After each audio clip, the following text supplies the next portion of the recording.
This is the Cubs POSTCAST, your instant game reaction for the Chicago Cubs.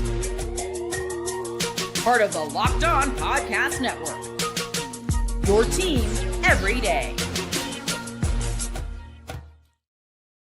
What's up, everybody? Welcome into the Locked On Cubs postcast here on the Locked On Cubs YouTube channel. Joe George here with you. You find me on Instagram, Twitter, TikTok, all at Joe George Radio. And the Cubs beat the Philadelphia Phillies 4-0 to keep it rolling this season. Now 18-10 on the season. They just keep going. It doesn't matter who's on the mound. It doesn't matter. 17-10 on the season. Doesn't matter who's on the mound. Doesn't matter what the lineup's doing. They're getting contributions from pretty much everyone at this point. That's really the positive of this game. Just, yes, there's a lot of guys left on base again, but the Cubs had runners in scoring position virtually every single inning in this game. You're not going to get them all home. So I think a positive day from the lineup, but really the player to me that stands out the most and is going to be our Locked On player of the game. It's Colin Rea. This is the Locked On player of the game.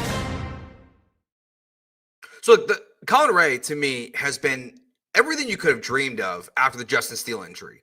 5 innings pitched today, 7 strikeouts. What impressed me the most about this game today was obviously these rain delays that are killing us. Like, I'm ready for this game to start at 1:20. We're starting at 3 o'clock.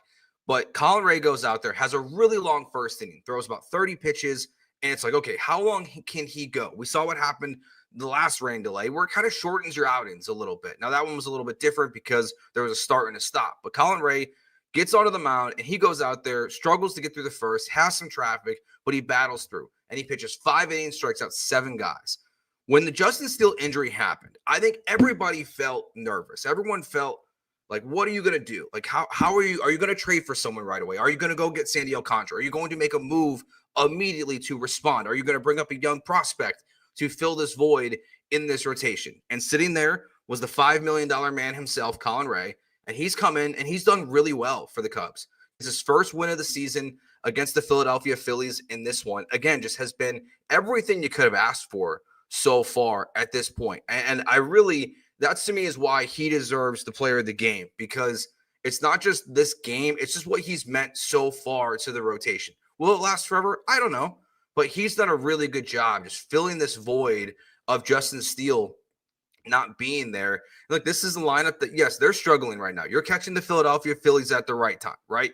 5 straight losses now, the Cubs, after they beat them today. So they're reeling a little bit, the Phillies are. It doesn't matter. The Cubs, you beat the team that's in front of you. That's what you got to do. And they beat them today. Hopefully get another weekend series win, this time against the Phillies. It caps off on Sunday Night Baseball on ESPN. So here's the thing with Colin Rea. The question for me is just like, how sustainable is this? Because a shutout, I don't think he's going to be capable of that every game.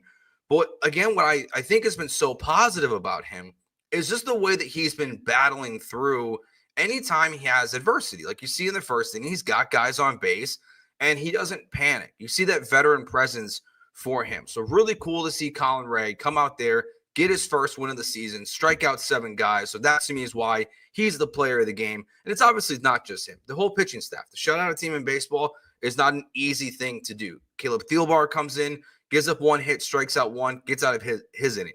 Brad Keller comes in. He's going to have some traffic there. And a fantastic play by Dansby Swanson and Nico Hoerner gets him out of that inning after having first and second with no outs. So Keller gets the job done in his inning. And then we see Drew Pomeranz come in, who the Cubs just acquired, has not pitched in a big league baseball game since 2021. And it's crazy when you look at I was looking up his stats as he's out there. His last 2 seasons, he had a 211 batting average against and a 155.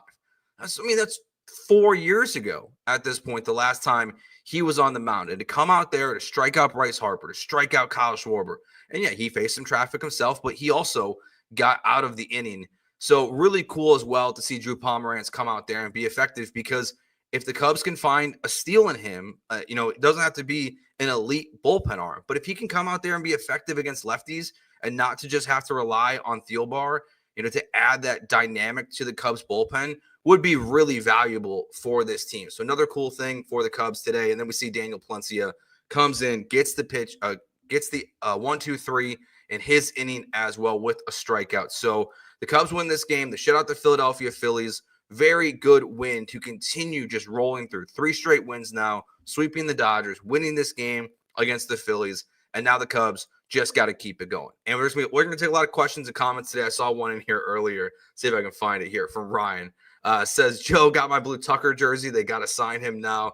Man, those jerseys are sweet. I love them every time they wear them. I think the batting helmet's the best part of the whole thing, but really cool. So, I hope for everyone's sake that Kyle Tucker resigns for the Cubs, not just for your jerseys, but also just for Cubs fan sanity.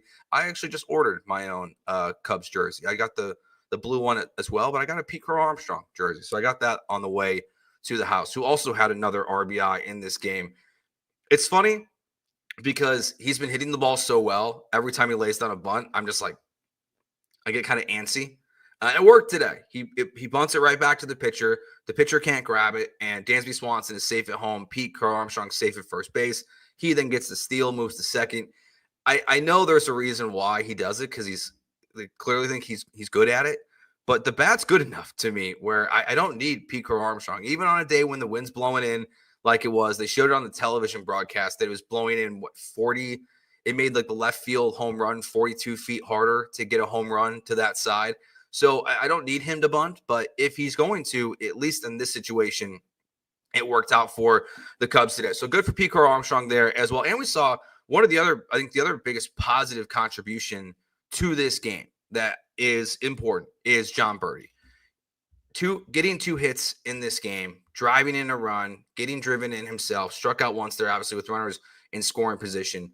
But you need that contribution from third base. And he did that today for the Cubs. So very much enjoyed seeing that production from him. He's a solid baseball player. And really, I do think the third base job, as we've talked about so much on these shows, I know Matt and Sam have as well, about just what the Cubs are going to do at third base. Jon Berti does have like a very real chance to win this job on a pretty permanent basis. I mean, now that Workman's gone and Shaw's back in the minors, but Berti can earn this job at third base every day. And as long as he's just solid defensively, which obviously was a problem with Gage Workman. I hate beating up on him too much, but it was just a disaster out there. If Berti can be good and just solidify the third base spot, that to me would also be huge for the Chicago Cubs. All right, we'll take a break. We'll get to everything else that we saw in this game. Who else contributed to the Cubs shutout in this one from the lineup perspective? We'll talk more about this upcoming series versus the Phillies the next 2 days, and any questions you guys got as well. That's all coming up next year on the Locked On Cubs postcast on the Locked On Cubs YouTube channel.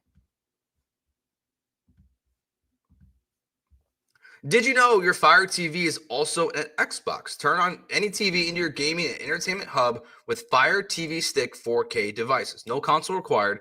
Just grab your paired controller, subscribe or sign into Xbox Game Pass Unlimited with EA Play included, and you're ready to play. Dive into hundreds of premium titles from EA Sports College Football 25 to Call of Duty, Black Ops 6, and Avowed. As easily as you stream your favorite shows, it's gaming made simple, and it's all on your Fire TV. I'll be honest, I didn't know this. I have both of these things. I have a paired controller, I have an Amazon Fire TV, and I can play College Football 25 like I've been doing on my Fire TV.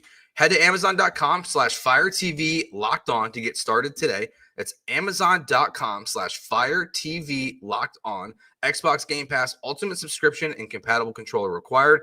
Available on select devices, including Fire TV Stick 4K, second gen Fire TV Stick 4K Max, first and second gen, and Fire TV Cube third gen. All right, so more on this game today. Other contributions that we saw from the Cubs. So the Cubs do get this thing going right away. I want to talk about the bottom of the first here, even though they didn't score in this one. Okay, so the bases are loaded with 1 out. Dansby Swanson strikes out. Now, even though this did not end in a result that changed the game in a massive way, like I wouldn't say, we're going to get to the turning point of the game today, right? Like I would say I have this right as in the next tier of the turning point, because you're driving up Walker's pitch count and Nico Hoerner comes out there. I can't remember if it was 13 or 14 pitches in the at bat. And yes, he gets out, but he battled. I mean, he was hitting everything outside the zone, just kept making contact with the ball. It shows how much of an elite, mind he has at the plate. So that was a phenomenal at bat to start the game in the first inning for Nico Hoerner. The Cubs really needed that it felt like. And yes, they didn't get any damage there, but that really felt like that set the table for the rest of the day for the Chicago Cubs. So really good at bat there from Nico Hoerner. And again, it drove up Walker's pitch count to well over 30 pitches in the first inning. And that really made it to go into a Phillies bullpen that's been shaky at best, is the only way to really describe what they've been going through as a team right now. So kudos to Nico Hoerner in that one. And then we get to the bottom of the second. Again, Crow-Armstrong, single, stolen base. He's electric, as he always is, on the base pass. And this is where Jon Berti comes in, gets the double. He brings him home. It's 1-0 Cubs. There in the bottom of the third, Seiya Suzuki hits the double. Michael Busch walks. Dansby Swanson gets the fielder's choice, but then Nico Hoerner comes up, brings home Michael Busch. It's 2-0 Cubs. And Crow-Armstrong, he gets the ground out, so it's second and third. But the Cubs have 2-0 run. So they just were finding a way to move guys. And in a day where the wind is blowing in, that's what I like so much about the Cubs lineup right now, is they're doing things in every which way possible offensively. They're hitting homers. They're hitting a ton of doubles like we saw in this game today from Suzuki, from Happ. They're all over the place hitting doubles. And then also, obviously, they can play small ball. They're just doing it in such different ways, and it's why this Cubs lineup has been the best in baseball so far this season. So, again, just another game where it absolutely stands out to what they're doing. Mentioned the turning point of today's game. Let's get to it. Time to reveal where the game was won or lost. It's the turning point. All right, so for the turning point of today's game, yes, the Philadelphia Phillies are struggling in some ways. Bryce Harper is hitting 240 on the season. He struck out twice, but we know he's a very good baseball player, right? Like, we know, I see some people in the comment calling him overrated. Like, I disagree. I think he's an incredible baseball player. But Brad Keller, first and second base in the top of the seventh with no outs. Okay, so that's where, after last Tuesday's performance, where he's not good, Cubs fans are probably feeling a little antsy. That's how I'm feeling when he's out there on the mound. So Keller is first and second with no outs. He gets the foul tip, strikeout for the first out. Bryson Stott pops out. And then we get the ground out to Dansby Swanson, where he's coming across the middle of the infield. He's not able to turn around. He awkwardly throws it to second base, and Nico Hoerner grabs it, and he's not on the base. But he moves his back foot back to touch the base, and they get the out, and the inning is over. And to me, that's the turning point of the game because, A, it was a great play. But also, Bryce Harper's coming up, and it's a 3-0 ball game at that point. And with Bryce Harper coming up and the way this Cubs season has gone at times with the bullpen, you give teams an inch, they're taking a mile. You walk guys, you give them opportunities. The Cubs pitching has been, I think back to the Padres series where there was the 2 errors and Manny Machado hit the home run. It just feels like the way the Cubs season has gone at times with the bullpen, that if they don't get that out, Dansby Swanson and Nico Hoerner, that Bryce Harper, even with the wind blowing in, could have done some serious damage against the Cubs. But instead, you get a great play from those two guys. So to me, that's the turning point of this game today. That was a great play by both Swanson and by Nico Hoerner. Continues to show while, again, and they were talking about this on the broadcast too. Like, they haven't had the elite level defense I think all of us expected them to. But they've still been pretty good. Like, they've still been pretty good so far this season. They've just not been as elite as we all were expecting them to so far. So a lot of good stuff from this game. Really kind of a, you know what? The Cubs fans feel like we needed this one today. It's been a hectic season to start. It feels weird doing one of these postcast shows and not having something super chaotic to talk about, either from the lineup hanging a crooked number or the bullpen get a crooked number hung on them. So just a nice and easy 4-0 victory. So everyone in the lineup, for the most part, does their job in this one. We see the pitching staff from Colin Rea all the way through Palencia do their job as well. And before we get to a couple questions or comments, if you guys got them, you can drop them in here in the chat. We'll get to those right after we get to what you'll be talking about after this game. This is what you'll be talking about. All right, what you're going to be talking about after this game, I think Cubs fans are going to be bragging about what was brought up on the broadcast today. And it's the fact that their 7 through 9 hitters have the best OPS, batting average, everything pretty much in all of baseball right now. And we saw those contributions again from the team today. Crow-Armstrong, 1 for 3 with an RBI. Carson Kelly goes 1 for 3 with a walk in this game. And Jon Berti, 2 for 4 with an RBI and was driven in himself in this one. They continue to just get production.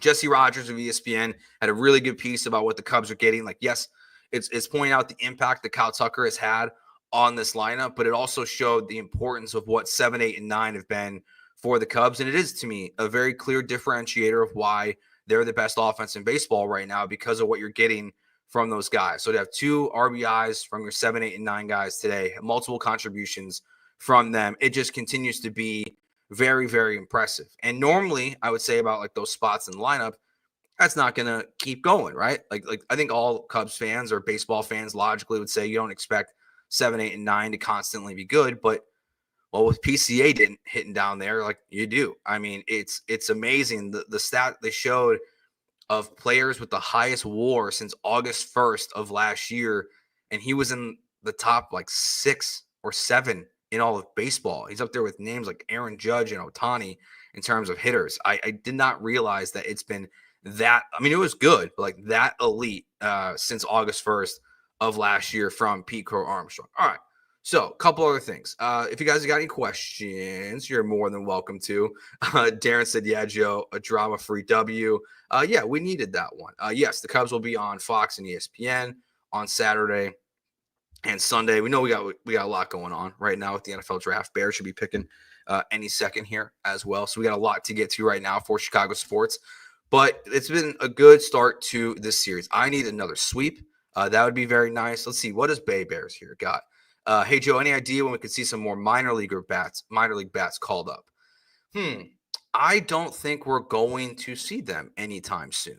I think it's going to be a little bit. I think Shaw's going to be down in the minors for a while. I think that this core, as healthy as it can be, as long as health continues, I don't think we're going to see any of the minor league guys coming up for a while for the Cubs. This is their group, and unless Shaw really starts turning it on in the minors, I think we're going to it's going to stay this way for a while. Hopefully Shaw's back up soon. Hopefully, that's what all Cubs fans should be clamoring for and wanting right now, to see him come back at some point this season, just because it just adds to the strength of their lineup. And it just means that the Cubs front office is very confident in what he's going to be. But yeah, I don't think we need to see any changes at this point. Yeah, as Becky points out, she says, looks like Seiya is back. Great day for him. Needed that for him. You know, this wrist injury thing that he's got going on might just be seeing him a little bit in and out of the lineup throughout the season until that wrist injury can get fully healed. All right, that will do it for us here on the Locked On Cubs postcast on the Locked On Cubs YouTube channel. Remember, hit that subscribe button, like the videos as well. We'll be live here tomorrow and Sunday as well as soon as the Cubs games wrap up. So thanks for watching. We'll talk to you tomorrow